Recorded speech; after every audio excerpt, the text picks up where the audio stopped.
안녕하십니까. 혜원여학원 대릭쌤입니다.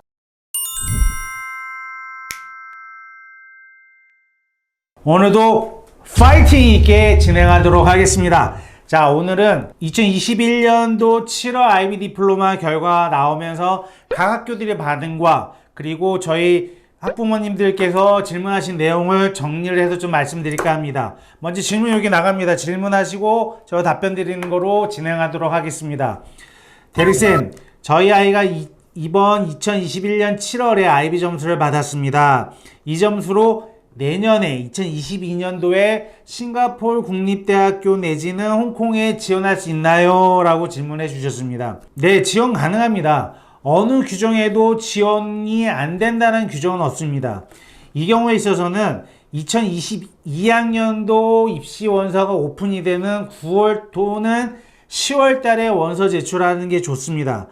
왜냐하면 각 대학교 입학사정관 입장에서는 기졸업자의 경우 바로 입학사정을 진행하고 결과를 빨리 통보할 수 있기 때문입니다.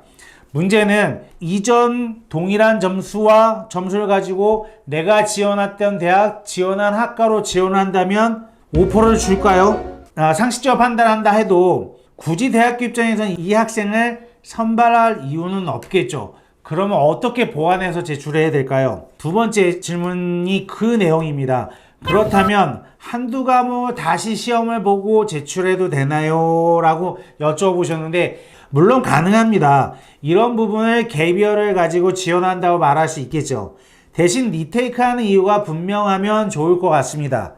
예를 들어서 내가 공과대학을 가야 되는데 6점이 나와야 되는데 5점이 나왔다. 아쉽게도 2, 3점 차이 났다. 그럼 리마크를 신청했다가 리마크도 들어주지 않았다. 그런 경우에는 신청하시면 좋죠. 근데 단순하게 내가 점수가 너무 낮아서 한 3과목 내지는 4과목 다시 봐야겠다. 물론 할 수도 있지만 그런 분명히 좋은 방향으로 가지는 않을 것 같습니다. 그리고 기억하셔야 되는 게 IB 디플로마의 경우 5월, 11월 두 차례 시험을 실시하고 있습니다. 대부분의 국제학교가 5월 시험을 보게 되는데 가능하면 리테이크라고 한다면 11월 시험에 리테이크 하시는 것이 좀 더 유리합니다. 왜냐하면 11월에 IB 디플로마 시험을 보게 되면 22년 1월 초에 결과가 나오기 때문에 대학교 입장에서는 바로 합격 또는 불합격을 통보해 줄 수 있기 때문이죠. 자, 그 다음 질문, 세 번째 질문을 말씀드리도록 하겠습니다. 대릭쌤, 그럼 IB 디플로마 재시험은 어떻게 신청해야 하나요? 라고 여쭤보신 분들이 계시는데 우선 내가 졸업한 고등학교의 IB 코디네이터 선생님 또는 카운셀러 선생님에게 IB 리테이크 관련한 문의를 하셔야 합니다.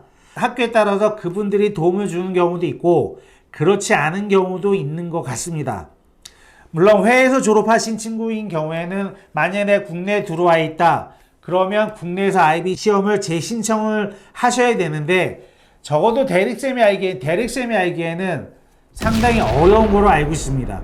이 부분 반드시 확인하셔서 재시험 여부를 결정하시기 바랍니다. 대릭쌤, 혹시 SAT 시험이 도움이 될까요? 라는 질문하신 분들이 상당히 많으세요. 이 부분은 논란이 되는 부분 중에 하나인 것 같습니다. 혹자들은 SAT가 도움이 된다라는 분들도 계시고 그렇지 않다라는 견해를 가지고 계신 분들도 있습니다. 적어도 대릭쌤의 견해는 후자에 가깝다고 보시면 됩니다. 대학교들은 입학 전형을 나눌 때 IB 디플로마 전형이냐 A레벨 전형이냐 아더스에는 SAT나 AP 전형으로 빠지게 되는데 이렇게 나누게 됩니다. 예를 들어서 38점의 SAT가 없는 학생과 36점에 1500점을 가지고 있는 학생이 같은 대학 같은 학과에 지원했다고 치자고요. 그럼 누구에게 오퍼를 줄까요? 당연히 38점짜리에게 줍니다. 그건 상식적으로 접근하셔도 됩니다. 대릭쌤, 그렇다면 같은 38점을 가지고 있는데 한 학생은 SAT 점수가 있고 한 학생은 SAT 점수가 없는 경우에는 어떻게 판단을 할까요? 라고 질문하신 분들이 많으신데 이 경우에도 견해가 갈리는 편입니다. 정답은 없죠. 대릭쌤의 의견으로는 많은 대학교들이 IB 전형 학생 선발할 때 동점자 처리 기준을 가지고 있다는 겁니다. 그 기준이 여러 대학과 학과마다 다르지만 대개는 하이어 레벨을 우선해서 판단하게 되는데 같은 38점이라고 한다면 하이어 레벨 총점을 우선순위를 둬서 선발하는 학교가 있고요. 어떤 학교는 하이어 레벨에 해당되는 과목들 중에서 학과 적합성에 맞는 학생을 먼저 선발하는 경우도 있습니다. 이 경우에 있어서도 SAT는 판단 기준이 될 수는 없겠죠. 그렇다면 SAT는 어디에 해당되냐? 하이어 레벨 총점 우선순위 블라블라 테일 밑에 내려갔을 때 아더스에 해당되는 부분에 아마도 소프트 팩트 부분에 포함될 수는 있겠지만 확인되는 바가 없다라는 거죠. 그래서 저도 대릭쌤 견해로는 이렇다면 SAT는 포함하지 않는다, 안 보는 게 낫지 않을까라는 견해를 가지고 있습니다. 그 마지막 질문으로 대릭쌤 갭이어를 하게 되면 추가로 준비할 부분이 있을까요? 라고 질문하시는 분들이 있습니다. 별걸 다 물으십니다. 참나. 분명 본인이 부족한 부분을 채워서 제출하시는 편이 좋습니다. 다 아시죠? 본인이 왜 떨어졌고 어떤 부분이 부족한지에 대해서는 본인이 가장 잘 알고 있을 것 같습니다. 그러니 그런 부분을 잘 채워서 제출하시면 좀 더 좋은 결과 있을 것 같습니다. 참고로 말씀드리면 작년 5월에는 IB 시험 전체가 다 취소됐지 않았습니까? 예, 취소된 상태에서 저희 학생 하나가 난 너무 억울하다. 난 시험 정말 보고 싶다. 그래서 강력하게 어필을 해서 11월에 시험을 봤습니다. 그 학생 절차가 내가 졸업한 학교에서 코디네이터 선생님이 신청해서 시험을 보게 됐는데 IA는 못하게 해요. 파이널 시험만 보게 합니다. 이 친구 같은 경우는 세 과목 다시 보게 됐는데 아주 좋은 점수가 나와서 11월 시험 리테크하고 1월에 좋은 점수가 나와서 NUS에 합격하고 지금 들어가는 절차를 진행하고 있습니다. 근데 저 생각에는 그건 좀 특수한 경우였어요. 모든 사람 시험을 못 본 상태에서 난 정말 시험을 다시 보고 싶다 해서 적극적으로 신청하는 학생은 받아주는 경우도 있고 올해 같은 경우는 대릭쌤 생각으로는 받아줄 것 같습니다.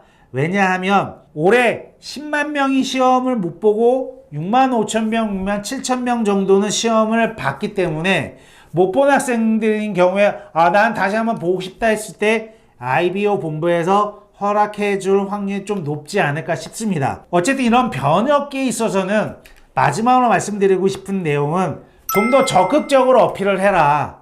대학교 원서 내지는 시험에 그리고 이런 정보가 없는 경우엔 정보 없는 것보다는 대릭쌤한테 아니면 다른 카운셀러 선생님이든 코디네이터 선생님이든 진학 컨설팅을 담당해 주신 분들이든 어쨌든 적극적으로 문의하시고 결과를 보시기 바랍니다.